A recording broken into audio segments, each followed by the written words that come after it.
Next level ní tọ̀tẹ̀ yìí tí Yorùbá Nation Youth pẹ̀lú àjọṣepọ̀ Yorùbá World Media ọmọ yẹn nàná fáyé lórí ọ̀rọ̀ òmìnira ilẹ̀ Yorùbá. Ẹ gbọ́ kí ló yẹ á ṣe, ọ̀nà wo ló yẹ á gbà, àti wípé ìgbésẹ̀ wo gan ló yẹ á gbé tó ràn wá lọ́wọ́ nílẹ̀ Yorùbá lórí ètò ààbò, ètò ọrọ̀ ajé, ọrọ̀ àṣà àtọ̀rọ̀ òmìnira lápapọ̀ fún gbogbo ìran aládé. Ẹ já pàdé lọ́jọ́ àbámẹ́ta ọjọ́ 14 oṣù kejìlá déédéé aago 3 ọ̀sán Yorùbá Nation Style lábẹ́ àkóso bàbá wa Emérítọ̀ ọ̀jọ̀gbọ́n Bánjí Akíntóyè àtolóyè Mọ́jàsọ́lá Ìgbòho Òòṣà lórí ìtàkùn ayélujára Zoom pẹ̀lú meeting ID 827-041-30613 passcode sì jẹ́ 567100. Fálàyé síwájú sí i ẹ kàn sí www.yorubanationyouth.org. Bákan náà ni ẹ lè kàn sí Dr. Zabi aka Ayé Ọpẹ́yọ tí wọ́n jẹ́ Yorùbá World Media President, Comrade Ọláolúwa Adéníyì aka Bàbá Lẹ́kìtì home base chairman Yorùbá World Media, Comrade Ọláyọmí Kóìkì popularly known as Kóìkì Media, Comrade Olúwakẹ́mi Ìfẹ́olúwa known as Lady K.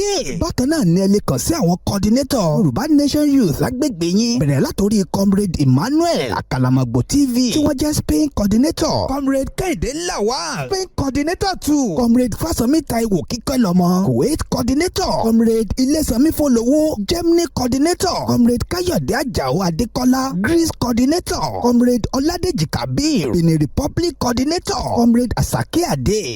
Ade TV Morocco assistance coordinator, Comrade Adébáyé Òkìkíọlá Emmanuel Italy coordinator, Honourable Taofik Ọlárẹ̀wájú Àjàó Egypt chapter coordinator, Comrade George Ọlátúndé Dáṣọ Ghana coordinator, Comrade Táíwò Ọpẹ́yẹmí Germany coordinator 2, Comrade Adémọ́lá Isaac Ṣóbùkọ́lá South Africa coordinator, Comrade Comfort Délé Ireland coordinator, Comrade Bádéjọ Abíọ́dún Ismail Morocco coordinator, Comrade Abíọ́dún Salau Canada coordinator, Honourable John Abídèmí Akínṣẹ̀tẹ̀ Mauritania coordinator, Comrade Olúfisáyọ̀ Olúyẹmí Ògúnṣèyítán Libya coordinator, Comrade Táíwò Ọládìran Ọládipúpọ̀ Àtà coordinator, Comrade Johnson Ọláọlọ́runpọ̀ Philip Mexico coordinator, Comrade Bọ́lá Adé UK coordinator, Comrade Noah Sanusi USA coordinator. Fáfàní àwọn èèyàn wa nílé kàn sí Comrade Suleiman Akeem Lagos State coordinator, Comrade Digun Ọláníyì JP Ọ̀yọ́ State coordinator, Comrade Badmus Bọ́lájí Abíọ́dún Ogun State coordinator, Comrade Ìbílẹ̀kẹ̀ Olúfẹ́mi Kogi State coordinator, Comrade Imran Abdul Fatai Adeleke Kwara State coordinator, Comrade Adéwálé Abídẹ̀mí Saheed Ọ̀ṣun State coordinator, Comrade Àlùkò Ismaila Ọlárẹ̀wájú Èkìtì State coordinator, Comrade Fẹ́mi Tọ́pẹ́ Bọ́lọ́fíndé Ondo State coordinator. Kí gbogbo ìbéèrè tó ń tàlàyé àti àmọ̀ràn síwájú wọ́n lọ tààrà sórí ẹ̀rọ ìbánisọ̀rọ̀ Comrade Adéníyì known as Ọmọborí Owó Media tí wọ́n jẹ́ Assistant National Youth Leader in all diaspora àti United Arab Emirates Chapter Coordinator lórí +971-503-430-843 àbí Engineer Lamid aka